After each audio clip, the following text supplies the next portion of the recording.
Karena dianggap menyebarkan konten negatif berbau sara, pemerintah memblokir 11 situs berita dengan domain nama Islam. Hal ini terjadi setelah Presiden Joko Widodo dibuat resah dengan semakin maraknya penyebaran berita bohong dan situs-situs berbau provokasi sara di tengah masyarakat. Pemerintah dituntut untuk kemudian memberikan penjelasan gamblang terkait indikator pemblokiran ini.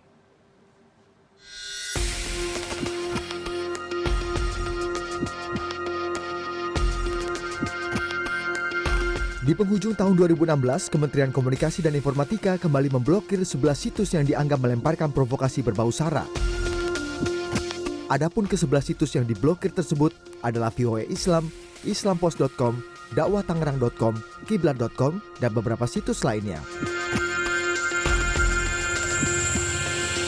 Menurut juru bicara Kementerian Kominfo, seperti yang dikutip oleh cnnindonesia.com, ke-11 situs yang diblokir ini merupakan hasil pantauan dari sekitar 200 situs maupun media online yang diyakini bermuatan negatif. Pemerintah seperti yang tertuang dalam Undang-Undang Informasi dan Transaksi Elektronik atau ITE berhak untuk memblokir situs yang dinilai mengandung konten negatif yang bisa meresahkan masyarakat. Bicara tindakan tadi eksekusi ya, by regulation, Kominfo memiliki perangkat untuk itu. Kominfo memiliki jangkauan sehingga penyelenggara telekomunikasi, ISP, untuk bisa diperintah, untuk bisa di-request untuk menutup mana-mana yang perlu ditutup. Kategorinya ya. Apa saja itu Pak Nurriza? Loh, kalau itu negatif seperti pornografi, perjudian, radikalisme. Sebelumnya keresahan dengan beredar luasnya berita bohong dan juga situs berita yang dianggap menyebarkan sentimen sara juga mengusik Presiden Jokowi, hingga Presiden menggelar rapat terbatas untuk mengantisipasi hal ini. Dan saya minta yang pertama, penegakan hukum harus tegas dan keras untuk hal ini. Dan kita harus evaluasi media online yang sengaja memproduksi berita-berita bohong tanpa sumber yang jelas, dan judul yang provokatif, mengandung fitnah. Dan yang kedua, saya minta juga gerakan yang masif untuk melakukan literasi, edukasi, dan menjaga etika, menjaga keadaban kita dalam bermedia sosial. Peneliti dari ICT Watch, Doni BU, mengatakan bahwa penyebaran berita dengan konten negatif seperti sara ataupun berita bohong tidak hanya bermotif ideologi, tapi sudah menjurus menjadi industri yang menguntungkan. Itu namanya, mereka sebutnya sebagai fake news ya, atau berita hoax ya, berita bohong itu juga menjadi satu industri tersendiri. Yang terjadi juga di Indonesia itu sama. Ternyata orang membuat situs berita hoax atau situs berita abal-abal begitu ya. Oh ternyata dia nggak perlu sama sini, nggak perlu sama situ. Dia pokoknya yang penting duitnya masuk. Langkah reaktif pemerintah menutup situs-situs yang memakai nama domain Islam ini dikritisi sejumlah pihak sebagai langkah yang kelewat reaktif. Pemerintah pun diminta untuk menjelaskan secara terbuka indikator-indikator apa saja yang digunakan untuk menutup situs-situs tersebut. Beberapa pihak juga menyarankan agar pengelola 11 situs yang diblokir untuk meminta perlindungan ke Dewan Pers. Budi Adiputro, CNN Indonesia. Baik, untuk membahas lebih lanjut tentang pemblokiran situs-situs berita yang dianggap menyalahi aturan di studio kami, kini sudah hadir Samuel Abrijani Pangerapan, yang merupakan Dirjen Aplikasi Informatika Kemenkominfo, lalu kemudian ada Imam Wahyudi, anggota Dewan Pers, dan Dhanil Anzar Simanjuntak, Ketua Umum PP Pemuda Muhammadiyah. Selamat malam Bapak-Bapak. Baik, terima kasih sudah hadir di Studio Prime News. Nanti kita akan juga mencoba untuk menghubungi salah satu anggota Komisi 1 DPR RI, tapi kami masih akan mencoba terus untuk menghubunginya. Saya akan mulai langsung dari Pak Samuel terlebih dulu. Bisa Anda jelaskan dulu Pak, 11 situs ini awalnya bagaimana kemudian diblokir? Disebutkan kalau tidak salah ini 11 dari 200 yang disisir begitu Pak ya? Bisa, ya. Sebenarnya yang diblok bukan hanya 11, banyak sebenarnya. Cuma yang terekspos. Yang terbaru ini? Ya, tiap hari itu ada selalu ada yang tadi. Yang kemarin juga ada tambahnya 7 juga ada hari ini. Jadi emang yang terekspos 11. Tapi jadi gini, kita ada mekanismenya sesuai dengan Peraturan Menteri Nomor 19.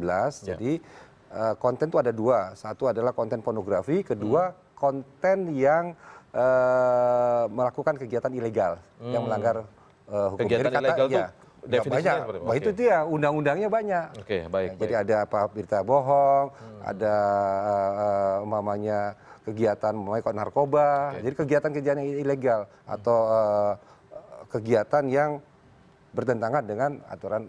Jadi kalau disebut diskriminatif salah besar ya Pak ya? Salah besar. Karena buktinya banyak, tidak hanya 11 ini. Bukan. Yang hanya terekspos mungkin sekarang sesanya hanya domain nama Islam begitu ya?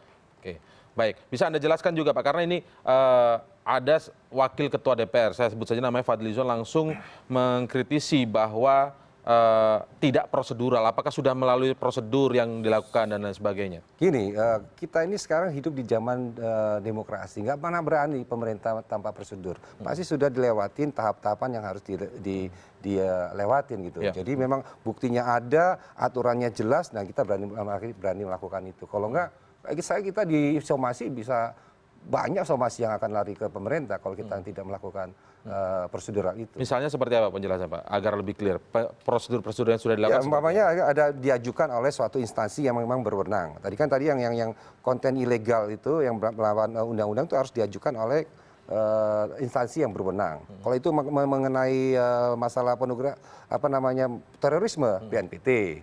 Kalau melanggar undang-undang KUHP, ya polisi.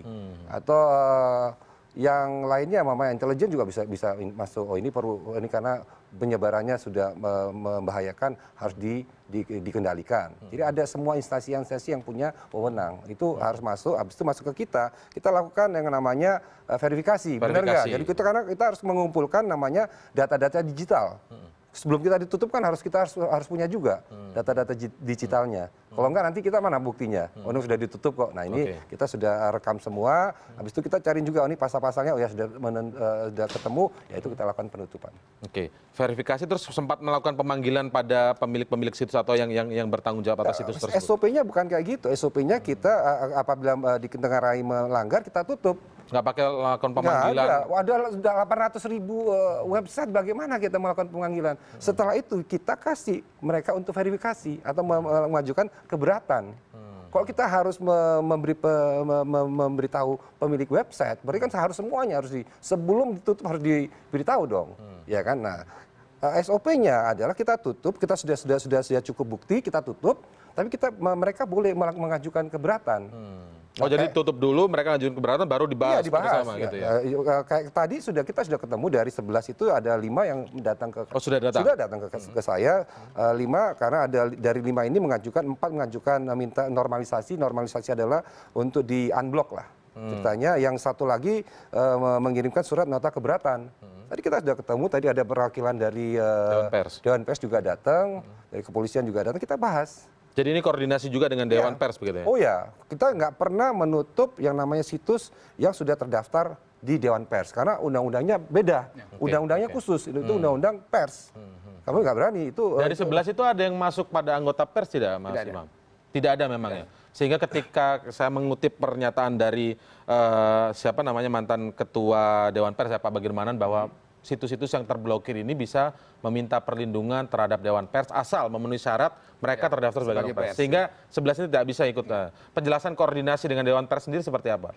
Kinerja atau mekanisme kerjanya? Ya, jadi intinya adalah bahwa memang sekarang kan banyak sekali situs-situs yang mirip pers, tetapi tidak mereka lantas bisa dianggap sebagai pers karena untuk disebut sebagai pers atau menyandang predikat sebagai pers itu ada syarat-syarat seperti yang disebutkan undang-undang.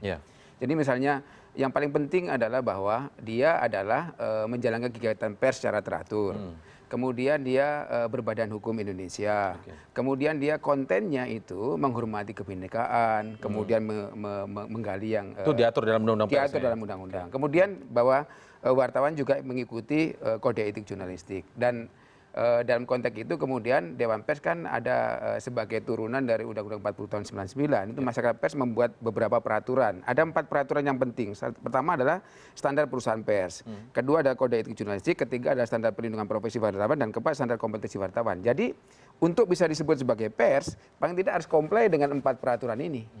Jadi tidak bisa kemudian misalnya seseorang atau sekutu kelompok membuat situs kemudian dia mengklaim bahwa dia pers. Sepanjang dia tidak bisa comply dengan ini, sepanjang dia tidak bisa memenuhi apa yang dipersyaratkan undang-undang, dia tidak bisa dianggap sebagai pers. Tapi sebenarnya ketika tidak terdaftar sebagai pers itu masih boleh tidak situs itu muncul selama tidak melanggar tadi itu ya? Boleh, tapi undang-undangnya tadi, undang-undangnya ada undang KUHP dan undang ITE. Di luar undang-undang 49 tentang pers. Ya, di luar undang-undang pers, kami nggak berani.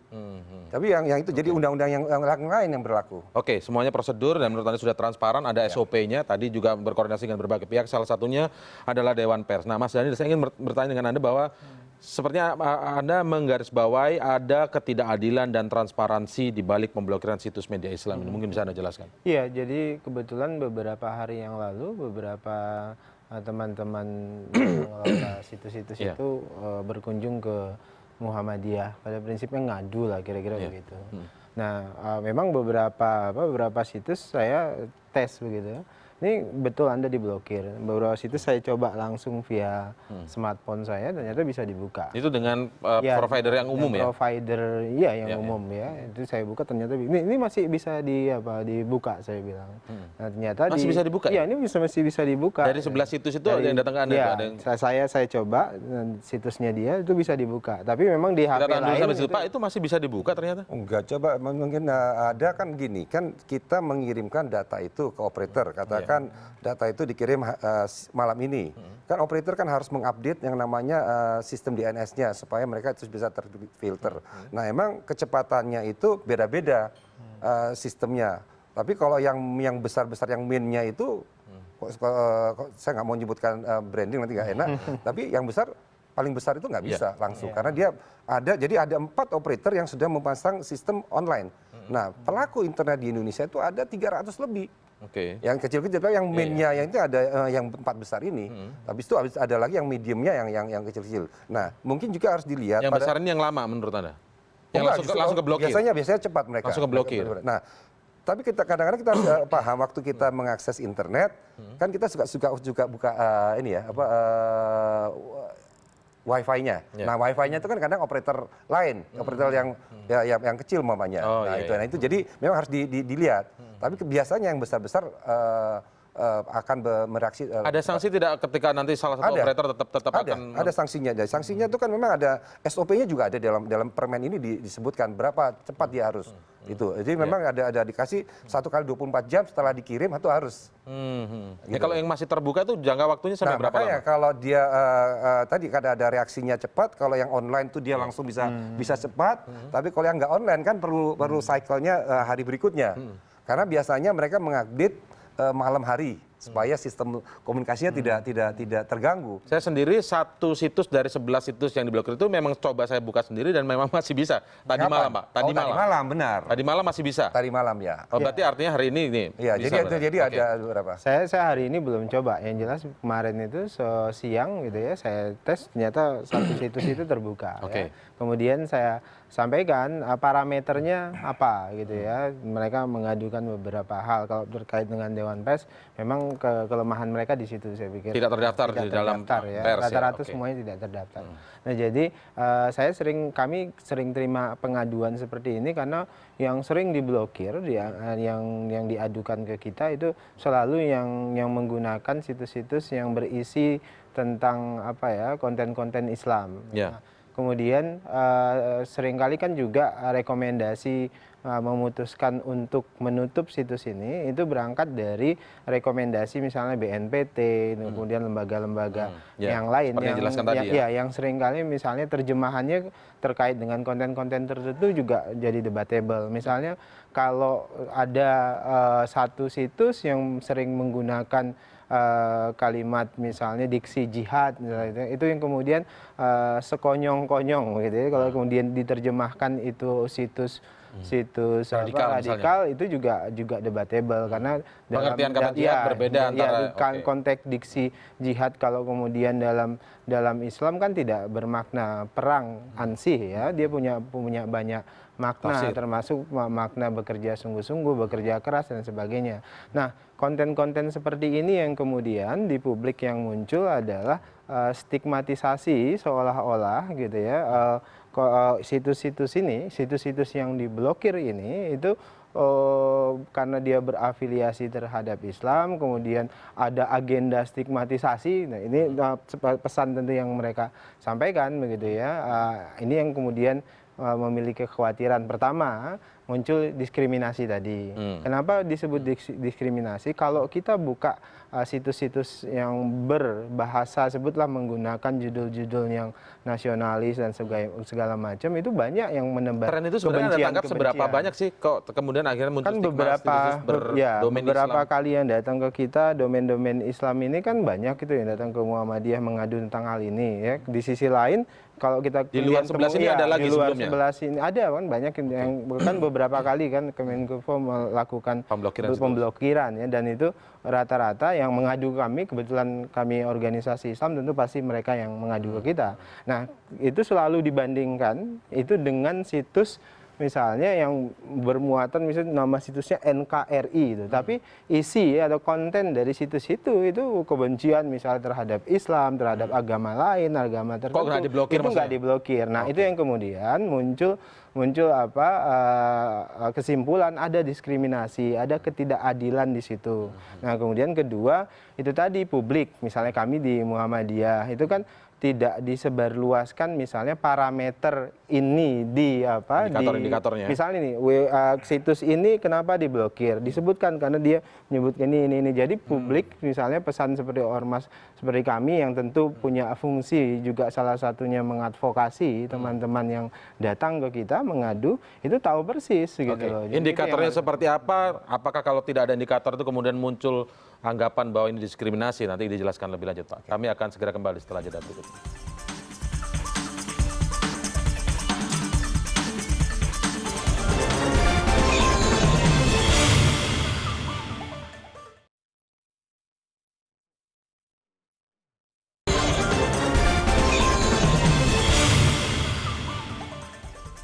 Benarkah indikator-indikator yang digunakan oleh pemerintah tidak jelas dan tidak transparan sehingga kemudian munculkan asumsi pada situs-situs yang diblokir ini munculkan adanya diskriminasi?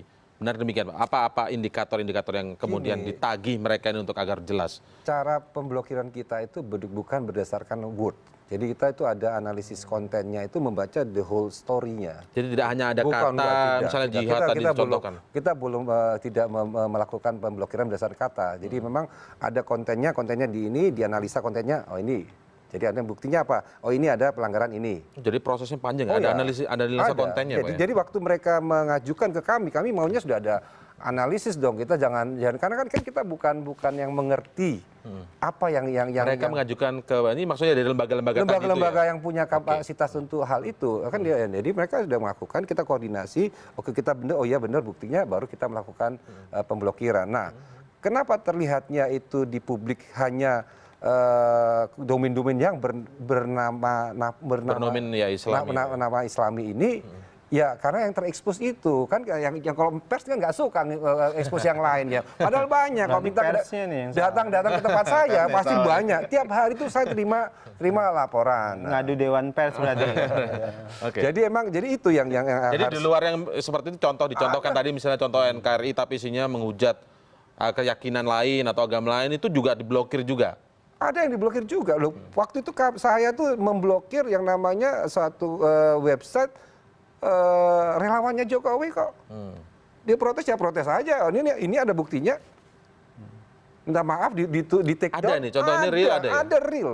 Bukan saya enggak. Tapi kan setiap hari memang kan mudah kita temukan. Ini kan apa? Kan mudah ketika ini ditutup segala macam, tiba-tiba orang ada capture dengan mudah. Ini belum gitu kan ditemukan. Nah, ini kan kelemahan yang dialami karena skupnya sangat besar itu ya, kami pahami itu. Tapi tentu upaya menjelaskan kepada publik kenapa ini ditutup itu harus terang juga begitu, atau minimal kelompok-kelompok mainstream. Maksud saya misalnya kalau ini berkaitan dengan ya saya tidak ingin mengatakan semua situs Islam yang menggunakan nama Islam itu adalah Islami. Itu saya nggak mengatakan itu ya. Bisa jadi ada orang yang membajak gitu ya. Tapi maksud saya adalah ormas seperti kami Muhammadiyah, misalnya ketika blokir ini, nah ini peran komunikasi kementerian untuk segera kirim ini diblokir karena ini gitu. Nah itu akan jelas. Jadi Anda ketika mendengar penjelasan Pak Semi tadi sudah clear indikatornya? Belum juga. Oh, belum. Kan kami nggak tahu, saya nggak pernah dijelaskan Pak Semi karena nggak pernah dikirim. Kenapa? Karena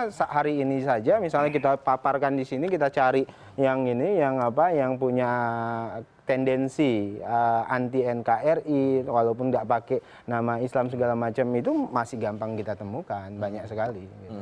Itu menunggu laporan juga di lembaga lain atau bisa inisiatif Pak sebenarnya? Jangan, kita memposisikan kita yang kalau kita yang pasti-pasti aja, namanya pornografi, perjudian, yang tidak perlu analisa, yang harusnya yang terkait karena bunyi undang-undangnya demikian, gitu kan, bunyi aturannya demikian. Nah, kedepannya bagaimana ya, kita sekarang lagi dibentuk suatu lembaga panitia koordinasi gitu. Jadi kita dengan bukan panitia forum koordinasi di antara para penegak lembaga yang penegak hukum ini, kita melakukan koordinasi. Jadi itu untuk memudahkan. Jadi kalau ada beritanya atau memang itu punya potensi atau sudah melanggar, ya kita bisa tindak langsung. Nah, sebenarnya memang dari kami juga sendiri kedepannya memang harusnya langsung diproses. Sebenarnya dengan melakukan pemblokiran ini kita ingin juga ada pembelajaran dulu dari masyarakat. Karena apa yang dimuat itu sudah memenuhi. Cuma kan kita juga tidak bisa serta-merta. Ini kan ada pembelajaran. Masyarakat juga harus tahu, oh ini ternyata melanggar hukum gitu kan. Jadi ini makanya kita lakukan pemblokiran. Kan pemblokiran itu masyarakat umum bisa melaporkan. Misalnya kalau ada bisa. Ya, makanya nanti kita tautan link yang kemudian tautan link nanti tapi nanti kita mamanya ini hubungannya dengan kriminal itu. Kita larikan ke polisi. Bisa nggak ini? Nah, ini udah umumin belum? Nah, kedepannya memang kami sudah berkoordinasi harusnya proses hukum langsung. Jadi kami itu hanya memblok yang tidak bisa dijangkau. Kalau bisa dijangkau harusnya diproses hukum. Ini yang sedang dikoordinasikan dan ini akan dilakukan. Sebenarnya ketika tren tentang pemblokiran ini terus terlihat meningkat begitu ya. Saya bilang terlihat dulu karena data realnya saya belum tahu. Tetapi yang paling dikhawatirkan sebenarnya Mas Imam adalah kekhawatiran kemudian untuk kebebasan berpendapat. Mengkritik keras sedikit begitu lalu kemudian takut, khawatir begitu warga diblokir dan lain sebagainya. Nah, kalau misalnya ada sebuah situs online begitu terkait pemberitaan dan tergabung dalam pers misalnya, apa upaya yang akan dilakukan oleh Dewan Pers kira-kira untuk memberikan perlindungan dan advokasi seperti itu? Ya tentu kalau seandainya situs pers, artinya media pers online itu kemudian diblokir, ini ada masalah koordinasi nih kita Pak. Artinya makanya sekarang untuk mencegah jangan sampai itu terjadi, sekarang benar-benar kami koordinasi langsung, bahkan kita harapkan nanti data Dewan Pers itu bisa link dengan datanya Kominfo. Sehingga Kominfo sebelum melakukan blokiran dilihat dulu ini pers atau bukan. Nah problemnya sekarang adalah bahwa memang di kalangan penegak hukum termasuk yang mengusulkan untuk diblokir ke Kominfo itu kami tangkap bahwa mereka juga kadang-kadang bingung ragu-ragu apakah ini pers atau tidak. Padahal sudah jelas bahwa seandainya meminta pendapat kami akan segera memberikan pendapat. Tetapi memang karena mereka jarang meminta pendapat Dewan Pers. Sekarang sudah cukup banyak. Sekarang sudah cukup banyak. Tetapi yang kami temukan misalnya dalam komunikasi dengan cybercrime misalnya itu kadang-kadang kami juga tanpa ini kenapa sudah jelas bukan pers, tetapi kok terus-menerus masih ragu, kurang lebih seperti itu. Jadi maksud kami begini, jangan sampai kemudian yang pers ini dikejar-kejar gitu, artinya hendak dikriminalisasi, sementara yang bukan pers ragu-ragu ditindak. Ragu-ragu, jangan sampai seperti itu, karena pada dasarnya kan kalau kami menjalankan fungsi sebagai pers itu tentu di luar dari niat buruk itu. Kalau memang benar-benar kami temukan bahwa dalam produk pers itu ada niat buruk, tentu kami akan mendorong bahwa ini tidak perlu diproses dengan Undang-Undang 40 tahun 99. Karena pada dasarnya tugas Dewan Pers itu bukan menjadi bunker dari orang yang mendapat predikat pers untuk berbuat semaunya, tidak. Justru kami mengawal supaya yang pers itu benar-benar taat kepada asas-asas tadi. Nah, kaitannya dengan kalau kita hubungkan dengan kebencian, kemudian ekstremisme, radikalisme dan sebagainya, tentu pers harusnya jauh dari itu, kecuali kalau mereka memang tidak ingin dianggap sebagai pers. Dan itu bukan hal yang tidak mungkin.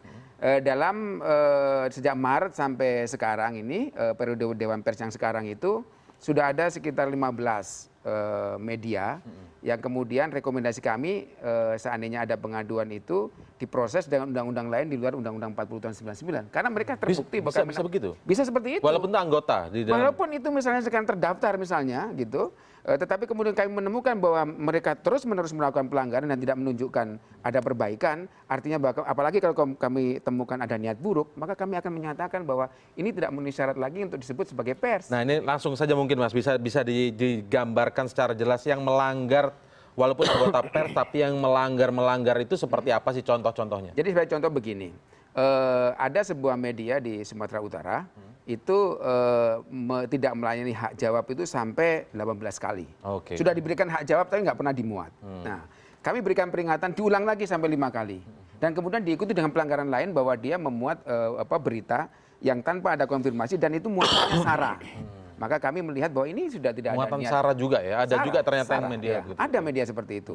Dan kemudian misalnya ada media yang atas nama kebebasan pers untuk mengontrol korupsi misalnya, seseorang yang belum tentu korupsi langsung dianggap korupsi. Dan kemudian dihajar terus dan kemudian kami temukan bahwa motifnya adalah motif politis untuk menjatuhkan yang bersangkutan. Berarti itu ada niat buruk. Kami nyatakan. Menemukan motif itu berarti ada kajian hukumnya ada juga kajiannya, di dalam Dewan Pers. Jadi Dewan Pers itu pertama kali ya tentu pada saat ada pengaduan yang kami lihat itu adalah isinya. Isi dari media itu, bukan hanya berita yang diadukan, isinya, bagaimana trennya. Nah, kalau kemudian kami menemukan tren bahwa dia itu berita keseluruhan itu kecenderungan sama, maka kami curiga bahwa ini memang diniatkan buruk. Sama seperti ada kasus di Bengkulu, ada 2 media. Pada waktu pilkada itu memang menghajar terus salah satu calon. Begitu kami lihat isinya, kecenderungannya sama. Maka kami hadirkan yang bersangkutan, kami wawancara, misalnya istilahnya kami klarifikasi, dan kemudian juga pengadunya, maka kemudian dari situ kami sampaikan rekomendasi bahwa ini tidak lagi bisa dianggap sebagai pers. Jadi banyak contoh-contohnya selain sara adalah soal itu tadi ada motif politik untuk menjatuhkan orang tertentu. Jadi diproses di luar undang-undang yang tadi terkait dengan pers, tapi bisa apa saja contohnya tadi Mas? Bisa menggunakan KUHP misalnya? Bisa saja. Artinya rekomendasi kami maka sebaiknya diproses dengan undang-undang lain. Kami persilakan. Artinya misalnya Dewan Pers tidak memberikan advokasi perlindungan lagi? Tidak lagi. Artinya bahwa proses di Dewan Pers sudah tertutup untuk yang bersangkutan. Terkait konten sara sendiri sebenarnya kalau Anda melihat ketika ada situs-situs online sudah tidak terdaftar di Dewan Pers, lalu kemudian mungkin disebutkan tadi karena alasan 11 situs itu diblokir adalah provokasi sara dan lain sebagainya. Anda sendiri melihat kalau dari konteks itu setuju tidak sebenarnya? Iya, tentu kami setuju ya kalau kemudian ada pemblokiran terhadap situs yang memang menebar kebencian, menebar sara, anti Pancasila, anti NKRI, memburukkan agama apapun itu kami setuju. Hanya saja itu harus disampaikan secara transparan. Nah, ini kan pesan ini tadi yang belum disampaikan. Kemudian dilakukan secara adil. Nah, kenapa? Karena masih akan muncul nanti pembelaan. Nah, orang misalnya datang ngadu ke kita, sama dengan ngadu ke Dewan Pers dengan apa? Tentu mereka akan menggunakan dalil adil tadi sebagai salah satu hal yang penting. Karena kok dia ditutup, di sana nggak ditutup. Karena dianggap kami membela kelompok kami loh. Di sana justru merusak kelompok kami, tapi nggak ditutup. Nah, itu yang kemudian muncul ketidakadilan itu. Itu pertama. Jadi saran saya tentu. Walaupun tadi dijelaskan mungkin yang terekspos. Loh, ini kan yang terekspos 11 itu. Saya terus terang nggak tahu saya parameternya apa. Karena itu tadi saya bilang ke depan memang diperlukan mekanisme itu. Karena ini kan kita punya sebutlah organisasi besar yang terkait dengan agama Islam di Indonesia ini ada Muhammadiyah, ada NU, ada satu lagi lembaga yang namanya MUI. Nah, itu bisa menjadi apa? Menjadi kelompok yang bisa menyampaikan pesan itu ketika disampaikan oh ya situs ini memang menyampaikan konten-konten ini dan berbahaya. Ketika kami nggak bereaksi kan nggak ada masalah, mereka akan sendiri. Tapi kalau kemudian kami menemukan ada ketidakadilan, ada diskriminasi tadi, ya tentu kami membela mereka. Yang Anda inginkan ada sarankan adalah bagaimana itu transparan tuh maksudnya di website muncul. Jadi gini, yang muncul kan ini kan kita era hoax itu tadi kan muncul akhirnya kan mentebar informasi macam-macam. Kenapa? Karena nggak ada ini mana parameternya yang dia disebut menebar sara anti NKRI itu yang mana gitu kan? Itu yang harus dijelaskan. Toh ketika kita mau pantau udah ditutup, kan nggak bisa kita lihat. Nah oleh sebab itu posisi misalnya BNPT itu mereka menutup ini kenapa? Itu dijelaskan saja, kasih poin-poinnya. Supaya lebih langsung aja lebih realistis kita bicaranya. Yang datang ke Anda dari 11 situs itu berapa pemilik situs yang datang dan itu mereka komplainnya apa? Saya ditutup karena ini nih misalnya gitu. Apa ada 5 ya, ada 5 pemilik situs. Mereka terkumpul dalam yang namanya G2 ya. G2 mereka sampai itu karena mereka bicara ya kami ditutup karena dianggap itu tadi dianggap radikalis segala macam, padahal isi konten kami itu rata-rata adalah media dakwah begitu, isinya dakwah dan segala macam. Terus terang saya tidak baca secara detail ya, apa begitu ya? Begitu ya, nggak ada detail karena ketika kita mau buka kan kita nggak tahu apa yang sebenarnya apa yang jadi protes atau keberatan BNPT yang menurut BNPT situs ini jadi ancaman. Jadi sama sekali kita nggak tahu apa yang penyebabnya. Jadi Anda juga dalam berposisi juga belum tentu 5 situs yang datang ke Anda ini benar atau enggak gitu ya? Posisi kita tentu begitu. Kan tentu kita berprasangka baik dengan kawan-kawan, terus kita juga bertabayun kan juga dengan Kemenkominfo, BNPT dan segala macam. Nah, kalau kemudian teman-teman ini bisa menyampaikan ini kami enggak melakukan konten-konten radikalis dan kebencian anti NKRI dan segala macam. Ini loh Pak isinya. Nah, kemudian BNPT menyebutkan oh ini memang radikalis segala macam. Kan kami kan bisa ngelihat. Ini sekarang nggak bisa sama sekali dari dua pihak ini. Jadi kenapa? Karena kami juga bukan pembaca setia gitu ya konten ini. Bukan pembaca setia bukan juga. Karena kami tentu misalnya kayak seperti Muhammadiyah ya punya web Muhammadiyah.id. Ada sumber informasi lain begitu ya. Begitu kan banyak gitu. Saya masih penasaran sebenarnya isinya apa sih dari konten analisa? Bisa dibuka di sini nggak Pak? Kita jeda terlebih dahulu. Kami akan segera kembali setelah jeda berikut ini.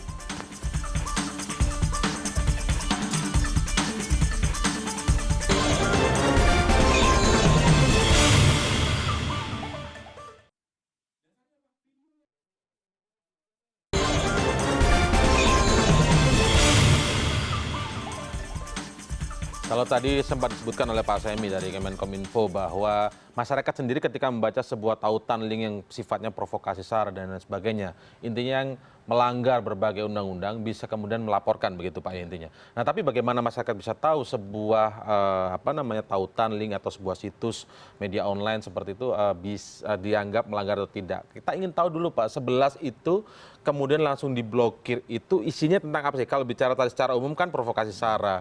Contoh yang real itu kayak apa sih Pak misalnya Pak? Kalau itu ada data-datanya, ada secara yang saya ingat sih, umpamanya ada berita bohong, itu ada tidak terverifikasi itu ada. Jadi memang tapi detailnya itu berita bohong itu misalnya kayak misalnya gini, salah satu yang membuat pemerintah marah seperti yang tadi kita lihat bahwa Pak Luhut Binsar Panjaitan cukup marah begitu ya terkait dengan pemberitaan yang disebut bohong tentang serbuan tenaga kerja dari Tiongkok begitu, ada 10 juta. Itu masuk salah satu yang diblokir. Iya, salah satunya kayak gitu. Okay. Jadi berita-berita ini kan sebenarnya hoax itu sebenarnya sudah ada memenuhi pasal 28 itu. Jadi ada data yang tidak valid yang disajikan dan itu tidak bisa diverifikasikan. Loh ini bagaimana jawabnya? Itu salah satunya. Jadi memang banyak konten-kontennya, tapi yang seperti saya bilang kebetulan saya nggak bawa datanya, tapi memang ada itunya. Jadi kita sudah ada secara detailnya ada ya? Ada. Walaupun itu bukan kata ya, bukan dari kajian kata saja. Bukan langsung satu beritanya, ini berita ini. Jadi berita. Nah, kadang-kadang kalau mereka sudah minta ternormalisasi, mereka akan take down. Berita itu kita rilis. Take down itu hapus. Hapus. Itu hanya satu berita saja. Walaupun ada banyak, ada berapa. Kalau satu berita. Maksudnya unsur untuk bisa diblokir, dia memenuhi syarat bisa diblokir itu apakah karena satu berita bohong saja ataukah sudah banyak ini berita-berita bohongnya sampai 5 sampai 6 misalnya? Tadi kan sebenarnya seperti itu. Jadi sudah dilihatnya tuh the whole website-nya, Pak. Jadi tendensinya gitu. Jadi Tendensi ya yang dilihat ya, ini kok tendensi. sudah dulu kok kayak gini terus kayak gitu. Jadi memang ada satu analisa. Nah, tapi memang ke depannya tadi saya setuju dengan Pak Imam ini bahwa kita harus penegakannya. Jadi kalau emang itu sudah cukup buktinya untuk itu ya diproses gitu loh. Jadi kita lakukan blokir tuh kalau memang out of reach. Jadi kita itu mamanya servernya di luar, orangnya tidak bisa di ini. Ini yang kita lagi koordinasikan untuk itu. Nah, tapi kan masyarakat juga harus siap tuh. Nanti kalau diproses, wah ini penangkapan kayak gitu. Jadi ini kita juga dilematisnya di situ. Jadi sebenarnya ini adalah proses pembelajaran untuk siap-siap semua. Kalau kita menerapkan secara sungguh-sungguh, nanti juga rame juga itu. Saya setuju dalam proses pembelajaran ini karena begini. Kadang kita melihat pemblokiran situs ini hanya dari satu perspektif saja. Padahal sesungguhnya kalau kita lihat perspektif yang lebih luas, sekarang ini terjadi delegitimasi media mainstream loh. Karena masyarakat sudah tidak bisa lagi membedakan mana yang media beneran dan mana yang tidak. Yang menjalankan kaidah jurnalistik. Yang menjalankan kaidah jurnalistik. Oleh sebab itu kenapa kami perlu koordinasi terus dengan Kominfo adalah supaya kemudian nanti yang benar-benar situs yang memang tidak bertanggung jawab dan tanda petik bahwa dia memang memenuhi unsur-unsur itu ya diberikan tindakan, apakah tindakan hukum atau apa, sehingga kemudian yang pers ini pun kalau seandainya pers ini kemudian melanggar, kami kan yang bisa memberikan rekomendasi bagaimana penanganannya. Kami tidak akan segan-segan seandainya memang dia terbukti melanggar undang-undang ataupun dia menunjukkan ada itikat buruk yang sebenarnya itu berarti dia melanggar suatu hal yang paling prinsip dari pers, maka kami sampaikan berarti dia tidak layak lagi untuk disebut sebagai pers. Nah, hal yang lain adalah bahwa jangan lupakan bahwa situs-situs yang bermuatan negatif itu bisa punya dampak besar pada saat dia diviral. Dia disebarluaskan melalui media sosial. Dan sekarang ini ada kecenderungan bahwa ada namanya news cycle. Jadi ini ada kecenderungan yang agak buruk juga di kalangan media, bahwa media pers, bahwa ada sebagian dari kawan-kawan kita yang kemudian mengambil konten dari media sosial itu tanpa melakukan verifikasi. Sehingga kemudian dia bergulir. News cycle ini akan bergulir. Nah, dampaknya itu menjadi sangat serius karena kemudian masyarakat tidak bisa menemukan lagi di mana informasi yang benar. Padahal sesungguhnya kan media contohnya yang pers, paling mengkhawatirkan akhir-akhir ini apa misalnya? begini contohnya. Sebagai contoh misalnya pada saat kita bicara tentang contoh yang terakhir itu adalah percakapan pilot Citylink. Itu kan dari media sosial. Diangkat begitu saja kepada di media mainstream. Sebelumnya ada kasus bom Tamrin. Bom Tamrin itu sampai ada 3 televisi yang menayangkan informasi dari media sosial tanpa verifikasi. Mereka sebut ada bom di Alam Sutra, ada bom di Cikini dan seterusnya. Itu ada 3 televisi tanpa verifikasi. Sebelumnya ada lagi yang Iron Man. Yang bahwa seorang warga Indonesia bisa membuat tiuran tangan yang disambung kepada saraf pusatnya. Itu kan dari media sosial. Jadi maksud saya adalah ini menjadi pekerjaan, jadi ini lebih besar dari perkiraan kita, bahwa kemudian penanganan ini bukan lagi menjadi tanggung jawab pemerintah, bukan lagi menjadi PP Muhammad, menjadi tanggung jawab kita semua termasuk kalangan pers. Untuk kemudian kita melakukan perbaikan sehingga kemudian hal-hal yang buruk yang muncul dari adanya revolusi digital ini bisa. Jadi maksudnya mengajak Saya sedikit Mas Indra. Ini juga sebenarnya fenomena ketika media non mainstream itu di-quote oleh masyarakat. Ini ada sebenarnya kritik untuk media mainstream sekaligus kritik untuk teman-teman di Dewan Pers. Bayangkan hari ini ada tulisan menarik kan di Forbes itu, the real fake is mainstream media. Jadi yang sesungguhnya palsu itu ya yang mainstream media. Maksudnya fakta bahwasannya masyarakat menemukan framing yang dianggap bohong misalnya, kan bukan rahasia umum lagi, ada stasiun berita yang reporternya akhirnya bertugas menjadi tim sukses segala macam, itu kan bukan cerita bohong dan faktanya mudah ditemukan oleh masyarakat, kemudian bikin framing macam-macam. Kemudian itu yang kemudian bagi masyarakat ketika hiruk pikuk politik ini kan, ini disrupsinya semuanya politik nih. Disrupsinya politik, kemudian muncul isu SARA itu juga disrupsinya juga dari politik segala macam. Nah, dari situlah kemudian yang padahal sebenarnya isu SARA itu nggak ada kalau tidak ada momentum politik. Iya, orang Indonesia itu otentik sekali deh toleransinya. Jadi yang mengganggu kita itu kan disrupsi politik ini. Ketika ada rame hajatan dan kontestasi politik, mulai ada salah pihak itu muncul. Kemudian kalau di daerah muncul isu misalnya putra daerah atau bukan putra daerah, dan atau tadi misalnya korupsi. Fakta bahwasannya semuanya media-media di daerah itu tergantung dengan APBD itu kan bukan cerita cerita usang, dan itu terus. Makanya kemudian nggak aneh kalau banyak media di daerah itu kemudian ya beritanya ya tadi seperti diceritakan oleh Mas Imam. Nah, sekarang fungsi Dewan Pers ini yang harus kita kritik juga, Mas, terkait dengan fungsi-fungsi misalnya media yang jadi tim sukses segala macam. Nah, itu yang harus diperbaiki. Silakan. Saya tambahin tadi ya. Jadi tadi dikatakan kerjasama kita untuk memberantas ini. Nah, tadi kan ada 43.000 media itu yang benar-benar mengakunya media tapi ya tidak terdaftar. Bukan hanya tidak terdaftar, tidak bisa dikatakan itu media. Kalau saya mengutip dari Menkominfo yang memprediksi bahwa situs berita yang memenuhi kaidah jurnalistik tidak sampai 500 jumlahnya sebenarnya. 0,05% daripada 43 itu. Sejauh ini yang baru 290. Nah, ini pertama makanya kita ingin melakukan sosialisasi dulu. Kalau kita juga tiba-tiba 43.000 ini kita tutup, kan jadi heboh lagi kan. Jadi ini kita ingin masyarakat tuh, ayo kalau emang ingin berbisnis di media, ikutin aturan-aturan yang ada. Oke. Kalau kamu ingin mengekspresikan diri, juga harus melihat hak-hak orang lain. Berekspresi boleh tapi jangan menuduh. Anda marah dengan saya, nggak suka sama saya, itu biasa aja. Mau marah, mau kata-kata kasar pun ya itu ekspresi, mungkin kosakatanya hanya itu yang dimiliki, ya nggak apa-apa gitu. Ya tapi kan? semangat yang Anda lihat kan gitu. Tidak ada pengekangan ya, Mas. Jangan melakukan itu. Kita tidak melihat itu. Penuduhan gitu.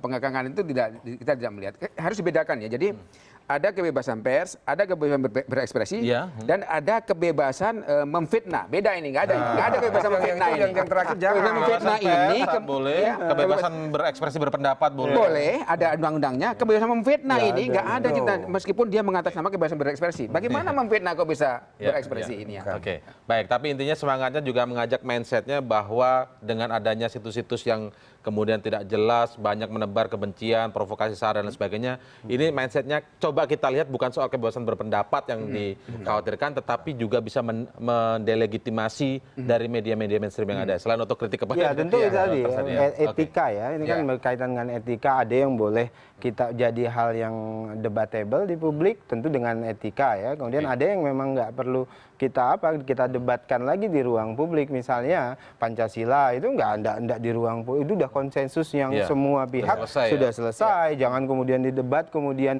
muncul upaya-upaya mendelegitimasi Pancasila dan segala macam itu. Pak, ada satu hal tadi, Pak. Saya itu agak terganggu pada saat kontrol terhadap situs-situs itu hanya bisa muncul dari lembaga-lembaga ini. Karena sesungguhnya begini, kalau kaitannya dengan kita bicara soal undang-undang pers ya, itu kan kontrol itu diberikan kepada masyarakat sekarang. Kalau dulu kan kepada pemerintah, sekarang masyarakat. Maksud saya adalah begini, pada saat masyarakat menemukan ada sebuah situs yang isinya itu hasutan dan sebagainya, mestinya dibuka pintu dong. Ada Pak, sudah Pak. Ke arah mana itu nanti? Nanti mesti ada masuk ke website kami. Nah, kami lagi membangun juga aplikasi nih. Sekarang kita lagi develop. Nanti aplikasi mereka bisa interaktif langsung. Oh bisa Pak ya? Bisa. Sekarang ini masih dalam bentuk website. Kami sekarang lagi mengembangkan untuk trust positif itu, jadi mereka bisa langsung. Kapan Pak selesai kira-kira? Ya mudah-mudahan 1-2 bulan ini. Sosialisasinya akan ada di. Jadi kalau dalam bentuk website sudah silakan kunjungan. Tapi kan kalau aplikasi kan lebih tren gitu kan. Jadi lebih itu beri catatan kaki kepada tadi itu, bahwa sesungguhnya karena kontrol itu sekarang diadukan masyarakat, maka masyarakat harus aktif. Ini kita aktif kan, berikan umpan balik, sehingga kemudian nanti ini jangan lagi diposisikan bahwa beban ini ada di pemerintah, bebannya ada Dewan Pers. Dewan Pers ini menjaga kemerdekaan pers. Siapa yang ngadu kita terima, kita follow up. Ya, tapi kan kalau Dewan Pers itu kalau dalam bahasa agama itu fardu ain. Kalau kami kan fardu kifayah. jadi nggak bisa juga mengelak ini tanggung jawab masyarakat juga. Nggak boleh begitu. Tapi saya mau kasih catatan gini, ada positifnya ya. Ini ada positifnya. Jadi ada kesadaran kolektif, terutama pemerintah, bahwasannya kebijakan publik hari ini jangan cuma mikirin dunia nyata, ada juga dunia maya dan dunia akhirat kira-kira. Oke, jadi pada intinya tidak ada diskriminasi dan sudah cukup transparan melalui prosedur yang jelas loh SP-nya. Dan sekarang masyarakat sudah terlibat untuk terlibat dalam memerangi hoax ini, ya kan? Nah ini yang kita harus dorong. Ini ada kemajuan di masyarakat ini. Saya kira ini sudah cukup clear menjawab apa yang sudah kita angkat topik pada malam hari ini. Semoga ini juga menjelaskan kepada Anda terkait dengan sejumlah pemblokiran situs-situs yang kerap sekarang dilakukan oleh Kementerian Kominfo, tentu saja dengan tujuan yang baik begitu ya. Baik, terima kasih Bapak-bapak telah hadir pada malam hari ini di CNN Indonesia Prime News. Selamat malam. Selamat malam.